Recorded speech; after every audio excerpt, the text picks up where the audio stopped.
자, 우리 여러분들과 다시 한번 인사하겠습니다. 오늘 정말 잘 오셨습니다. 자, 은혜 받기 원합니다. 예, 감사합니다. 이 자리에 참석한 저와 여러분들의 신년 가운데 주께서 허락하시는 평안과 기쁨이 함께 하시기를 주님의 이름으로 축복합니다. 저는 이 베드로 전서를 묵상할 때마다 깜짝 놀라는 것이 있는데요. 당시 성도들은 네로 황제에 의해서 아주 극심한 핍박을 받으면서도 역사상 유례를 찾아보기 어려울 정도로 건강한 모습을 우리들에게 보이고 있다라는 것입니다. 자, 이른바 그들은 지금 목에 칼이 겨누어진 상황에서도 흔들림 없이 예수를 붙들고요. 자, 그리고 무엇보다 성도들끼리 서로 뜨겁게 사랑했다고 하는데요. 자, 제가 목회하면서 보니까 이거 정말 쉬운 일이 아닙니다. 자, 왜냐하면 육신의 옷을 입고 있는 우리들은 태생적으로 자기중심적인 존재여서 눈앞에 찾아온 작은 불편함을 이길 수 있을 것 같아요? 주로 못 이기는 것 같아요? 예, 못 이겨서요. 우리 귀로 들은 것을 좀처럼 담지 못하고요. 말하고 싶은 것을 참지 못하고 주변 사람들에게 아픈 이야기를 하는 것이 일수입니다. 자, 그런데 당시 교인들은 우리와 똑같은 성정을 가지고 있음에도 불구하고 어떻게 이렇게 놀라운 믿음의 성취를 얻을 수 있었던 것일까요? 자, 오늘 우리가 읽은 본문을 보니까 베드로는 그 비결로 하나님의 말씀을 손꼽고 있는데요. 자, 이른바 당시 교인들이 하나님의 말씀을 가까이 하면서 깊이 묵상한 덕분에 그야말로 엄청난 믿음의 진보를 얻었다라는 이야기를 하고 있어요. 자, 그런데 본문을 보니까 이 베드로는 당시 교인들이 끝없이 묵상한 하나님의 말씀을 소개하면서 유독 강조하는 것이 있는데요. 자, 먼저 22절을 보니까 하나님의 말씀은 썩어질 시가 아니라 어떤 시라고 하죠? 썩지 아니할 시라고 하고요. 자, 24절부터 25절을 보니까 이 세상 모든 것들은 풀과 꽃 같아서 결국에는 시들고 떨어지기 마련이지만 하나님의 말씀은 세세토록 변하지 않는다라고 하는데요. 자, 그러니까 베드로는 이 세상의 모든 만물이 얼마나 유한하고 초라하며 어리석은지를 증언하고요. 그러나 이에 반해서 하나님의 말씀이 얼마나 크고 위대한지를 노래하는데요. 자, 한번 따라해 보겠습니다. 풀은 마르고 꽃은 시드나 하나님의 말씀은 영원하다. 자, 그렇다면 오늘날 우리들도 어떤 상황 속에서도 흔들림이 없는 믿음을 갖추기 위해서는 무엇이 필요할 것 같아요? 하나님의 말씀이 필요하다는 것을 알아야 하는데요. 이른바 풀은 마르고 꽃은 시드나 오로지 무엇만이 영원하다고요? 하나님의 말씀만이 영원하다는 것을 가슴 깊이 깨달을 때 그런 종류의 신앙을 가진 사람들만이 흔들림 없이 요동하지 않는다라는 거예요. 자, 저는 바로 이런 점에서 참 하나님 앞에 엄청나게 감사하는 마음을 가지고 있는데요.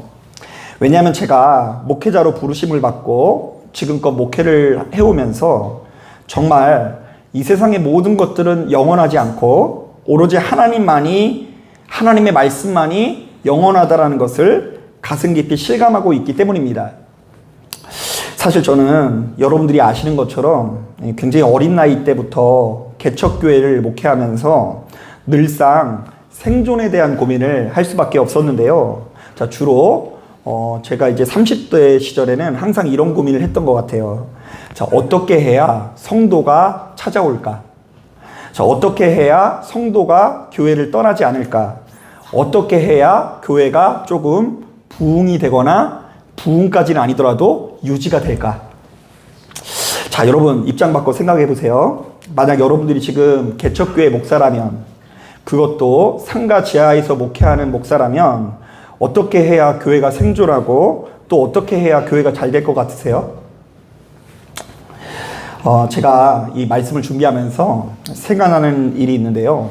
제가 처음으로 이 교회를 개척할 때에, 이 감리교는 교회를 개척하기 전에 그 주변의 일대의 이 교회들에게 이렇게 허락을 받는 그런 그 절차가 있어요. 그러니까 이제 오늘 저희가 이제 만약에 2층에 감리교회가 있는데 지하에다가 저희가 또 개척하면 실례잖아요. 그죠?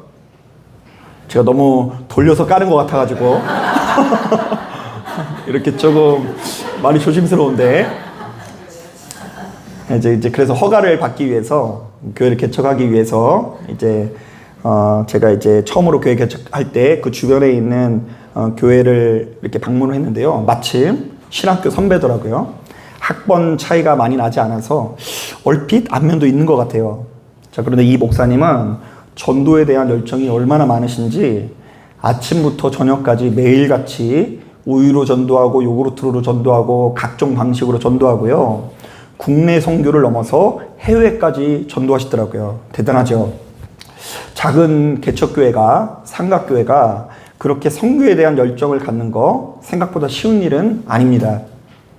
자, 그래서 그런지 어쨌든 이분은 저를 만나자마자 그 전도의 중요성을 언급하는데요. 전도를 해야 목회가 잘 되고 보다 능력 있는 삶을 산다라는 조언을 건네시는 거예요. 그래서 제가 정말 흠모의 눈으로 야, 나도 저분처럼 전도해야 되겠다 하면서 그분이 불러서 몇 번 가서 이렇게 같이 하기도 하고 그랬는데요.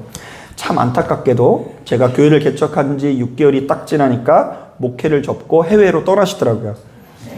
왜냐하면 이분이 무려 10년 넘게 그 자리에서 목회를 했는데 그리고 아침부터 저녁까지 매일같이 요구르트로 전도하고 우유로 전도했는데도 불구하고 성도가 좀처럼 정착을 하지 않는 거예요. 10년 동안 아침부터 저녁까지 매일같이 전도했는데 성도가 늘지를 않아요. 그래서 해외 선교사로 떠나버리셨어요. 또 한 가지 생각나는 것이 있습니다. 감리교 같은 경우에는 목사 안수 받기 전에 약 3년 정도를 중대형 교회에서 수련을 받게 하는 제도가 있는데요. 그래서 이제 명칭도 재밌어요. 수련 목회자예요. 수련목이라고 해요. 자, 그래서 저도 한 5년에서 6년 정도의 시간을 꽤 규모 있는 교회에서 이 부교육자 생활을 하게 되었습니다.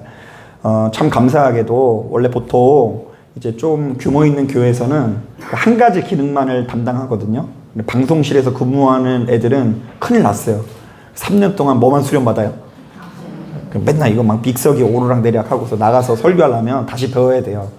근데 저는 감사하게도 뭐 이것저것 수련을 많이 받았는데요.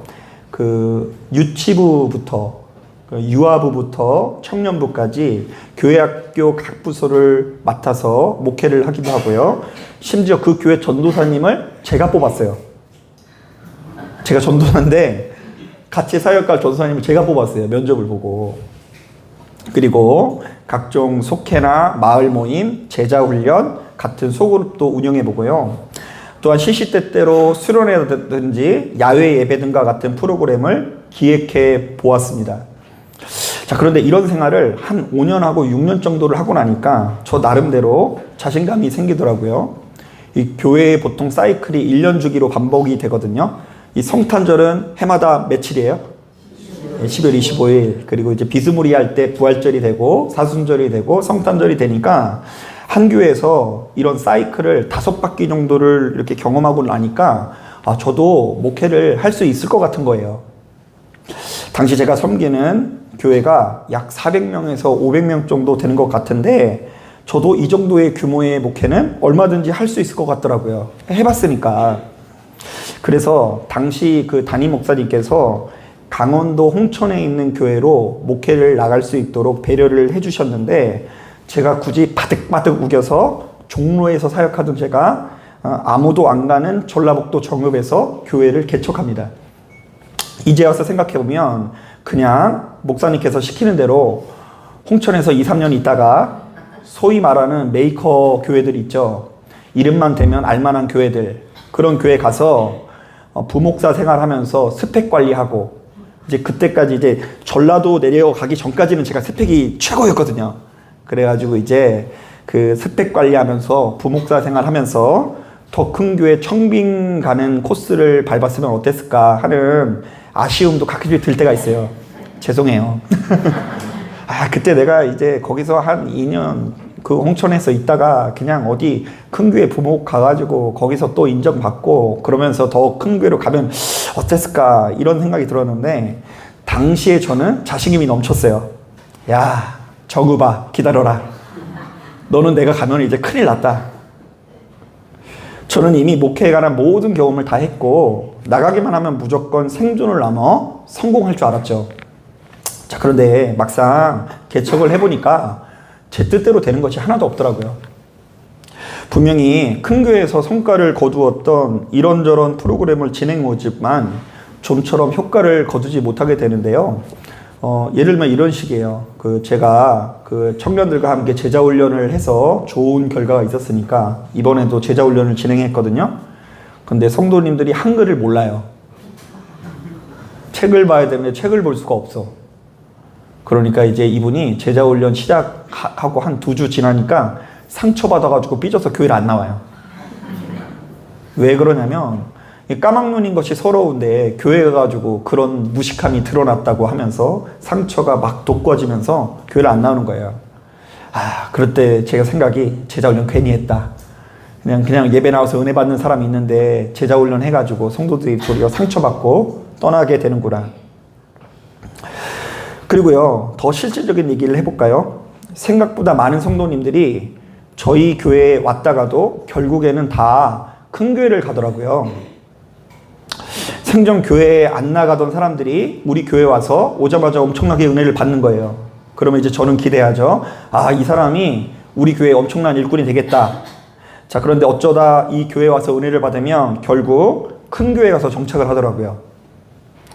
어떤 사람은 찬양으로 은혜를 받더니 목사님 찬양이 너무 좋네요 이러더니 더 큰 교회 가서 찬양으로 은혜를 받고요.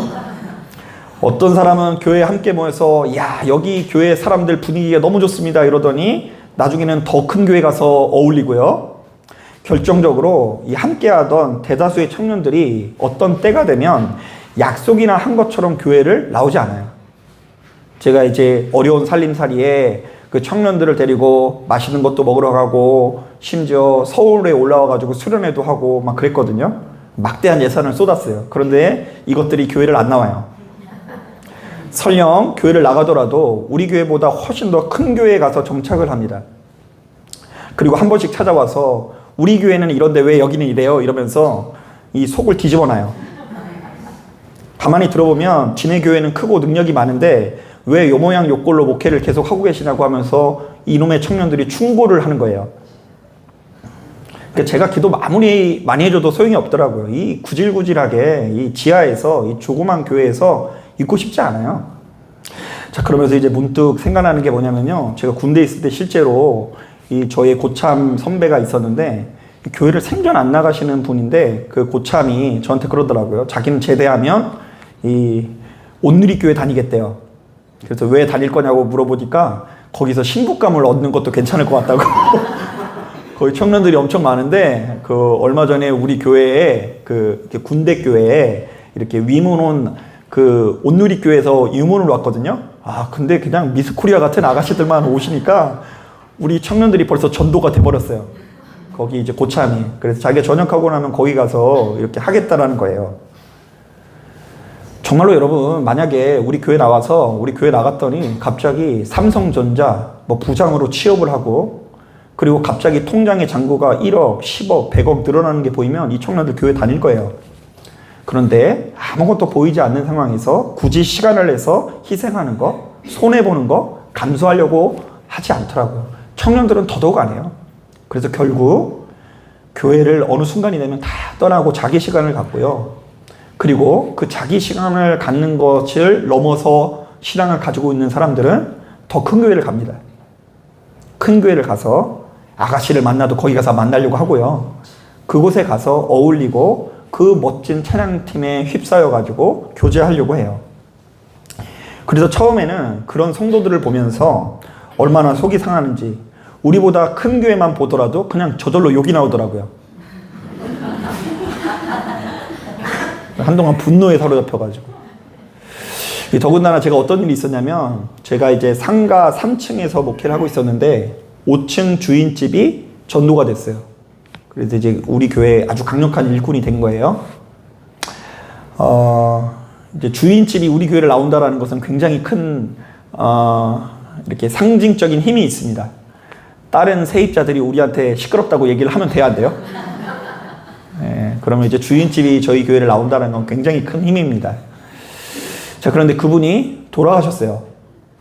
이제 그분이 돌아가시고 결국 그 건물을 이렇게 매매를 해서 새로운 주인이 이렇게 저를 불러가지고 제가 엄청 긴장을 했어요. 나가라고 하면 어떡하지? 월세가 오르면 어떡하지? 그래서 밤에 잠이 안 와가지고요. 교회 가서 기도하려고 걸어가는데 또 십자가 큰 교회가 보여가지고 욕 엄청 많이 했어요. 니들은 건물이 있어 좋겠다. 썩을 놈들. 제가 지금 말씀드리지만 그분들이 문제가 있다라는 게 아니라 제가 마음이 꼬여서 그래요. 자, 그리고 그때 제가 제 인생 처음으로 요나가 됐어요. 요나. 제가 매일같이 제가 요나 같은 목사라 그러잖아요. 근데 그때 처음으로 경험한 거예요. 저도 종로에서 사역할 때만 해도 제가 엘리야인 줄 알았지 요나라고 생각을 해본 적이 한 번도 없거든요. 요나가 뭐예요? 도망치려고 하는 자. 솔직히 말하면 지금도 한 번씩 요나가 되기도 합니다. 그래서 어떤 면에서요, 여러분들의 삶에 어떤 기도의 열매가 없고 잘 안 풀릴 때마다 속상하고 괴로운 거 제가 누구보다 잘 이해하고 있어요. 여러분 하나님 앞에 섭섭할 때 없어요? 있잖아요. 가만히 보면 부자들은요, 왜 그렇게 걔네들은 응답을 빨리 받아요? 하나님이 역사를 막 해 막. 그런데 정말로 구질구질한 인생을 살아가고 있는 누군가에게는 좀처럼 뭐가 보이지 않고 좀처럼 우리들의 마음이 정말로 위로가 안 오는 것 같고 우리의 삶이 달라지지 않는 것 같을 때 이놈의 하나님 믿어도 아무 소용없는 것 같다라는 속상함이, 분노가 우리에게 찾아올 수 있어요. 요나가 딱 그런 종류의 선지자예요. 그러나 그럼에도 불구하고 제 안에는 어떤 일이 있어도 포기할 수 없는 한 줌의 사명감이 있어서 어디 도망도 못 가고 앉아서 하나님 그래도 차마 도망은 못 가겠으니 하나님 살 길을 알려주옵소서 이렇게 기도하게 되었는데요. 하루는 그렇게 기도하는데 냉정하게 생각해 보니까 그럴 수 있겠더라고요. 요즘 시대에 누가 개척교회에 나오고 싶겠어요? 큰 교회 나가는 게 좋지. 저도 그러고 싶겠던데요. 저는 바로 이러한 목회의 현실 내지는 벽을 느낀 이후에 한동안 크게 낙심한 적이 있는데요. 심지어 이렇게 기도할 정도였어요. 하나님, 이럴 바에는 그냥 조그만 교회들 다 없애서 큰 교회에 보내주세요. 성도들이 개척교회에서 구질구질하게 이렇게 힘들게 신앙생활 할 바에는 저도 여기서 같이 힘든 거 싫으니까 저 옆에 있는 큰 교회들에 다 합체해 주세요. 하나님 그럴 수 있는 능력이 되세요. 이렇게 기도했던 기억이 있어요. 마치 어린아이가 길을 잃고 헤매는 것처럼 저도 역시 목회의 방향과 길을 잃고 헤매게 되었습니다. 내가 지금껏 훈련받았던 내용이 아무것도 아니구나. 도대체 교회를 어떻게 운영해야 될까? 자, 그러면서 수시로 그때도 이렇게 기도했어요. 하나님, 제가 어떻게 해야 성도가 저희 교회에 찾아올까요? 어떻게 해야 성도가 떠나지 않을까요? 어떻게 해야 교회가 잘 될까요? 그래서 이제 저는 여러분 주변에 혹시 그 목사님을 자녀로 둔 분들이 있으면 저희 교회도 있을 수 있거든요. 그래서 누가 개척한다 그러면 일단 말리는 사람이에요. 제가 지금 머리숱이 없어졌잖아요, 지금. 그죠?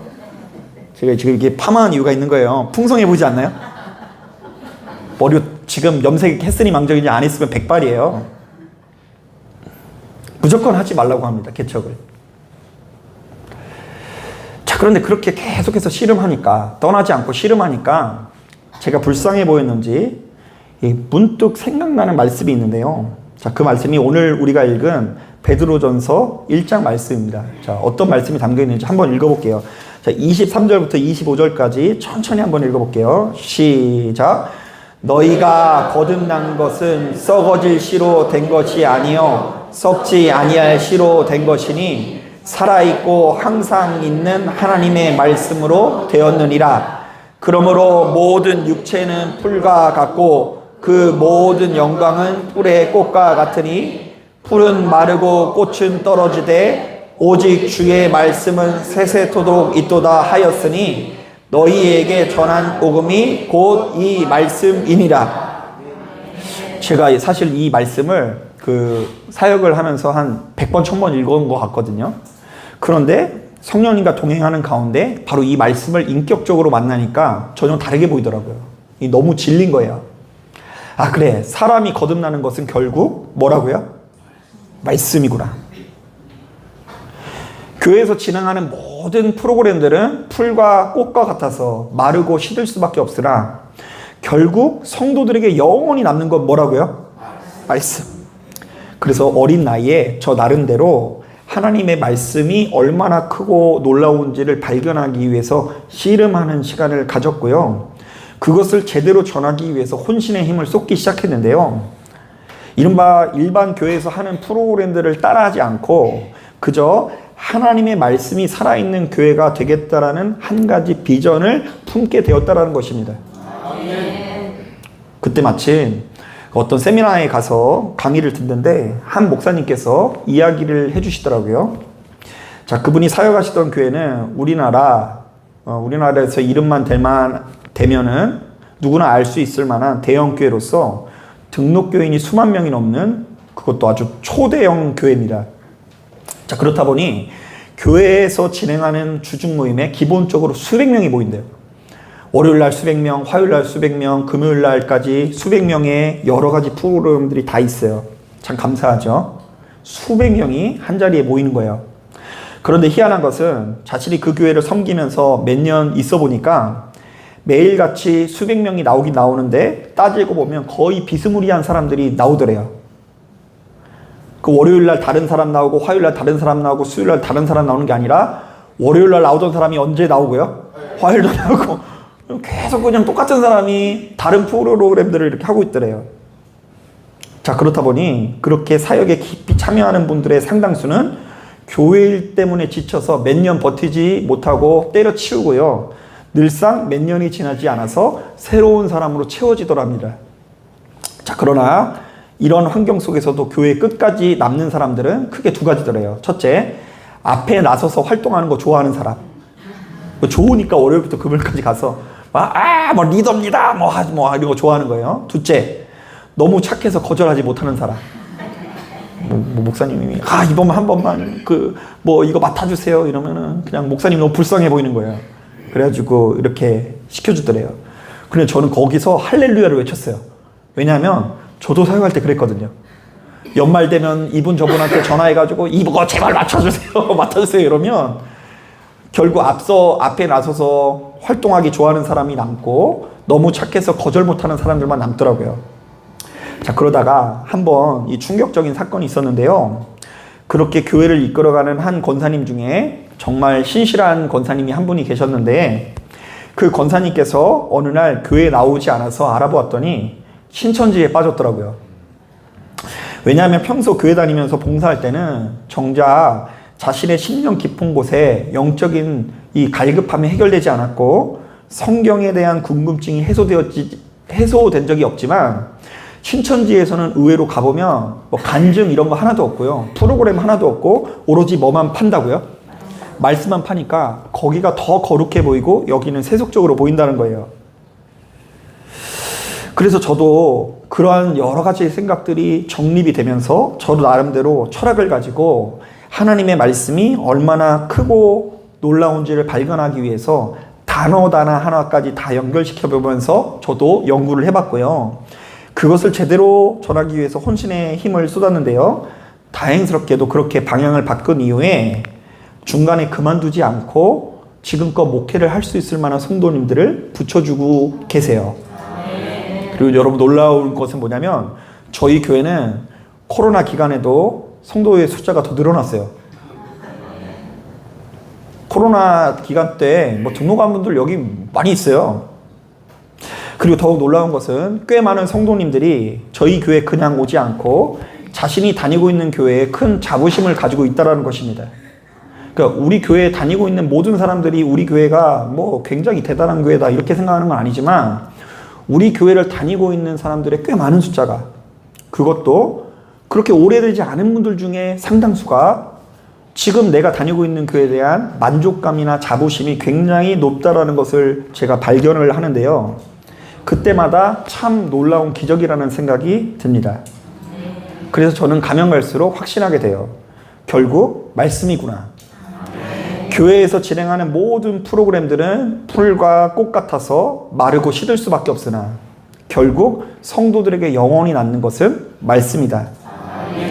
그리고 솔직히 말하면 지금도 교인들이랑 어디 돌아다니는 것을 그렇게 좋아하지는 않아요. 그 야외 예배 가면 뭐 하겠노? 좋다고 소고기 사 먹겠지. 그 허무주의 개그 아니에요? 그런 거예요. 나들이나 수련회 가면 뭐 하겠노? 좋다고 소고기 사 먹겠지. 그냥 모여서 행복하게 예배 드리면 됐지. 뭘 그렇게 해야 되나? 하지만 한편으로는 우리 성도님들에게 미안한 마음을 가지고 있기도 합니다. 특히 큰 교회에서 바쁘고 활기차게 신앙생활 하는 분들은 저희 교회에 와서 도무지 적응이 안 될 수 있거든요. 큰 교회에서는 이런저런 모임도 많고 밥 먹을 것도 많고 프로그램도 많고 활력이 넘쳤는데 이 교회는 뭐가 없어도 너무 없는 거예요. 그렇다 보니까 이렇게 생각이 들 수 있어요. 이놈의 목사놈이 아무것도 안 하고 게으르고도 너무 게으르다. 뭘 좀 했으면 좋겠다. 여러분 혹시 그런 마음이라면 제가 정말 죄송합니다. 자, 그런데 여러분 잘 생각해 보세요. 제가 정말 교회를 키워보겠다고 작정하고 부지런을 떨면 여러분 그거 감당하실 수 있겠어요? 제가 땅 사자고 건물 올리자고 이렇게 하면 진짜 감당하실 수 있겠냐고요. 안 도망가고 끝까지 한번 해보실 수 있겠어요? 저는 준비가 되어 있어요. 저희 집 그 교회 이렇게 세우는데 팔 준비가 되어 있어요. 저희 집을 목사니까 교회가 세운다면. 근데 여러분도 정말 그런 준비가 되어 있냐고요. 그리고 이런저런 프로그램 진행해야 되니까 일해야 되는 사람 월요일에도 부르고 화요일에도 부르고 수요일에도 부르고 목요일에도 부르고 금요일에도 부르면 그거 감당하실 수 있겠냐고요. 어떤 면에서 목사가 적당히 게으른 것이 좋은 교회인 거예요. 그래서 실제로 저는 그 누군가에게 어떤 교회를 등록해야 되냐고 물어보면 꼭 그런 얘기를 해요. 행사 너무 많은데 가지 마라. 바자회 많은데 가지 마라. 프로그램 많은데 가지 말고 너를 그냥 내비두는 대로 가라. 그러면서도 하나님의 말씀을 들리는 대로 가라. 그런데 그렇게 얘기하니까 의외로 뭐라고 얘기하냐면 갈 데가 없어요 목사님. 이런 행사가 너무 많은데 말씀은 좋고 말씀은 뭐 이렇게 안 들리는데 뭐 행사는 없고 막 다 뭐 이렇게 겸비한 데가 없다고 하더라고요. 더욱이 저는 여러분들이 생각하는 것보다 훨씬 더 바쁘고 정신이 없습니다. 저는 일주일에 설교를 7번 해요. 그런데 이제 적응이 돼가지고 새벽 예배 때는 대충 해요. 벌써 너무 길게 하고 막 열심히 하면 성도님이 더 피곤해지는 거예요. 제가 막 한 20분, 30분 해봐요. 동공이 축소되고 삶이 아침부터 시작하면 꼬이잖아요. 기도 빨리 하시라고 5분에서 10분이면 끝내도록 합니다. 그런데 이제 그거 말고 수요 예배, 금요 예배, 이제 주일 예배 이렇게 새벽에 준비하는 것도 버거워요. 보세요. 저는 이제 보면은 수요일에도 30분, 금요일에도 30분, 주일에도 30분 하잖아요. 그러니까 주일날 전하는 만큼 수요일, 금요일에도 전하는 삶을 살고 있는 거예요. 그래서 제가 단언컨대 사랑의 교회 오정현 목사님이나 분당 우리교회 이천수 목사님보다 훨씬 더 많이 설교를 해요. 그분들은 일주일에 한 번 설교해요. 그리고 새벽 예배 때 안 나와도 몰라. 그래서 교회가 좀 부흥해야 돼요. 그래야지 제가 새벽 예배 안 나와도 성도님들이 모르지. 그러니까 여러분 지금 제가 위태위태하게 지금 가고 있는 이 길을 빨리 동참해 주면서 기도해 주셔야 돼요. 그리고 어떻게든 함께 하시면서 은혜 받으시면 됩니다. 저는 여러분 삶에 말씀이 말씀되고 예배가 예배되면 영원한 생명을 얻을 수 있다고 믿고요. 그리고 이제는 정말 확신하는 것이 지금 한국교회에 쓸데없이 행사가 너무 많다라는 생각을 가지고 있어요. 왜 이렇게 할까? 차라리 성도님 집에 가서 쉬라고 하지. 아니 주일 예배 드렸으면 됐지. 뭘 그 사람들을 데리고 뭐 주일 뭐 몇 부 예배 해서 7부, 8부, 9부까지 뭔가 봉사를 시켜야 되는 건가? 더욱이 이 성경을 보면 이런 말씀이 있습니다. 여러분 이스라엘 백성들이 광야에서 머물러 있는 40년 동안 매일같이 예배를 드리거든요. 그리고 매주마다 예배를 드리고 특별한 절기마다 특별한 예배를 드렸습니다. 자, 이스라엘 백성들이 예배를 어떻게 드렸다고요? 매일 드렸어요. 매일. 그런데 아모스 5장 25절을 보니까 하나님께서 이스라엘 백성들에게 이렇게 되물으십니다. 이스라엘 족속아, 너희가 40년 동안 광야에서 희생과 소제물을 내게 드렸느냐? 자, 그러니까 이스라엘 딴에는 매일같이 예배를 드렸는데 하나님께서 그들이 드린 예배를 예배로 인정하지 않으신다는 것이죠. 그러니까 여러분, 그동안의 신앙생활을 너무 자신만만해 하지 마세요. 특히 여러분, 권면드리는 것은 정말 조심해야 되는 게 있어요. 우리 예진교회 오래 다녔다고 해서 자신이 이제 새로 교회에 오신 분들보다 수준이 높을 거라고, 아주 당연하게 수준이 높을 거라고 여기시면 안 돼요. 우리 예진교회에 다닌 지가 지금 오래돼서 새로 오신 분들보다 훨씬 더 수준이 높을 거다? 그래서 저 사람들은 나의 가르침을 받아야 되는 대상이다? 천만의 말씀이에요. 오히려 하나님께서 이렇게 말씀하실 수 있어요. 아무개야, 아무개야, 너가 예진교회 다닌 동안 내게 예배를 드렸느냐? 하나님의 말씀을 네가 들은 적이 있느냐? 정말로 냉정하게 지난 수십 년의 시간 동안 너는 하나님의 말씀에 얼마나 귀를 기울였느냐? 말씀을 향한 태도가 인정하기 어렵겠지만 하나님을 향한 태도예요. 말씀이 곧 뭐라고요? 하나님이신 거예요.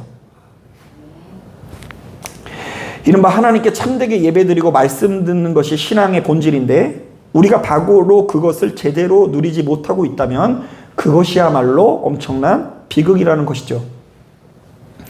또한 사도행전 17장을 보면 너무나 중요한 말씀이 있는데요. 거기 보면 바울이 베레아 지역이라는 곳에 가서 복음을 전합니다. 베레아. 발음이 좀 어렵죠. 자, 그런데 바로 그곳에서 큰 부흥이 일어나니까 바울이 그곳에 일어난 부흥의 원인을 이렇게 이야기합니다. 한번 들어보세요. 베레아에 있는 사람들은 데살로니가에 있는 사람들보다 더 너그러워서 간절한 마음으로 말씀을 받고 이것이 그러한가 하여 날마다 성경을 상고함으로 그 중에 믿는 사람이 많고 또 헬라의 기부인과 남자가 적지 아니하나. 자, 그러니까 베레아 사람들은 바울이 전하는 말씀을 간절한 마음으로 받아들이고 또한 그가 전하는 말씀이 정말 진리인지 아닌지를 날마다 상고했다고 하는데요. 바로 그때에 베레아 지역에 하나님께서 받으실 만한 부흥이 임하고 그들이 힘있게 신앙생활을 했다라는 것이죠. 자, 여러분들은 신앙생활 하시면서 정말 간절한 마음으로 하나님의 말씀을 받고 계십니까? 날마다 목사님께서 전하시는 말씀이 정말 진리인지 아닌지를 고민해 보면서 그것을 상고하는 중이세요? 심도 있게 묵상하냐고요? 저는 목사가 전하니까 무조건 복음이다 이렇게 생각하는 사람이 아니에요. 때로는 저도 틀리게 전할 수 있을 것 같아요. 그럴 때 아멘 합시면 안 되고 잘 깨어서 노멘 해야 되는 거예요. 이 목사님이 뭐라고 얘기하나. 그런데 진짜 정말로 그 강단에서 쏟아지는 게 하나님 말씀이라면 마음을 다해서 아멘하고 동참할 때 생명력 있는 신앙생활을 할 수 있는 거예요. 그런데 가만히 보면 성도님들이 다른 것들은 다 열심인데 하나님의 말씀 앞에서는 냉정히 말하면 참 게으를 뿐만 아니라 지나치게 엉성할 때가 많아요. 아니, 더 나아가서 하나님의 말씀 앞에 얼마나 문외한인지 모릅니다. 그래서 가만히 들어보면 이게 말씀인지 뭐 무속인지 뭐 모를 만한 아주 이상한 이야기를 해요. 뭐 누가 아프면은 뭐 조상의 저주 때문에 그렇다고 그러고 누가 뭐가 안 풀리면은 집안에 누가 뭐 신학을 해야 되는데 신학을 안 해서 뭐가 안 풀린다고 그러고 그거 다 무속에서 나온 거예요. 무당은 그래요. 무당은 그 길을 안 가면은 신병 알아요. 그런데 우리도 뭐 신학교 안 가면 뭐 신병 알아요? 가장 크고 완전한 하나님의 말씀이 얼마나 크고 놀라운지를 모르고 우리가 지금 마주하고 있는 이 세상의 풀과 같고 꽃과 같이 언젠가는 시드는 정말 별거 아닌 것을 한 줌의 풀과 같은 것들을 손에 꽉 쥐고 진짜 우리가 무엇을 위해서 힘써야 되는지를 모른다라는 거예요.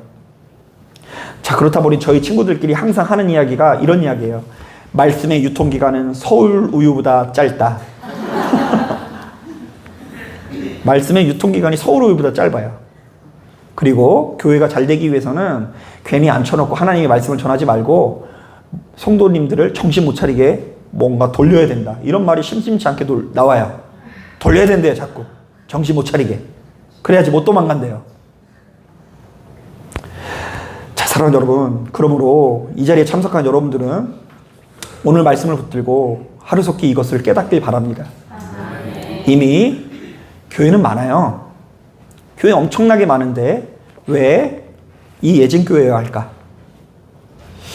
목사님이 그냥 나에게 따뜻하게 대화를 해줘서가 아니라, 교회에 장로님이 인상이 좋고 푸근해서가 아니라, 하나님의 말씀을 알아가는 기쁨이 있을 때에 이 교회가 다른 그 어떤 교회보다 소중하게 느껴질 수 있는 거예요.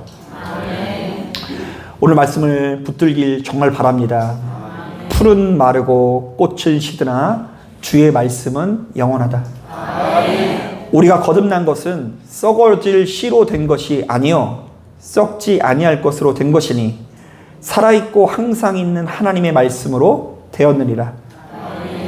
우리의 가정이 이만큼 변한 거 말씀 때문이에요. 나의 모진 성품이 바뀐 것은 말씀 때문입니다. 자, 그런데 그 말씀이 누구시라고요? 하나님이에요. 그러니까 저도 그랬으면 좋겠어요. 이렇게 기도하다가 하나님 나타나 주시옵소서 이러더니 갑자기 오른쪽에서는 구름기둥, 왼쪽에서는 불기둥이 있으면 여러분 믿겠죠?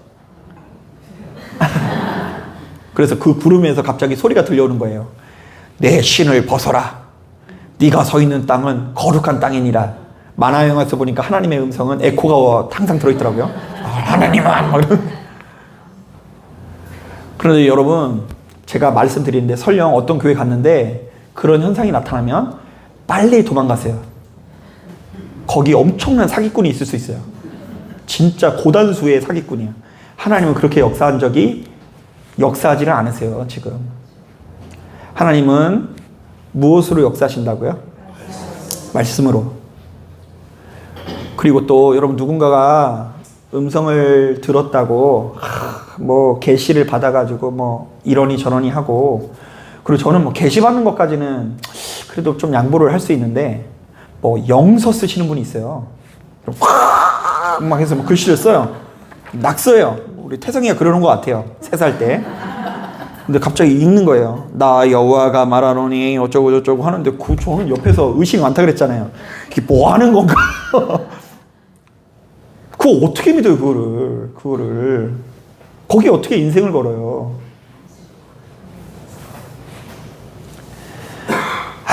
참 가슴 아픕니다. 풀은 마르고 꽃은 시드나라는 것의 의미를 잘 새겨보세요, 진짜로. 그리고 나를 진리로 인도하고 생명으로 인도하는 게 무엇인지 정말로 제대로 알고, 이 교회 안에서 자꾸 망령되고 허탄한 것들 다 벗어버리고 시간이 지날수록 참 자유를 누리시는 저와 여러분 되기를 주님의 이름으로 축복합니다. 자, 기도하겠습니다.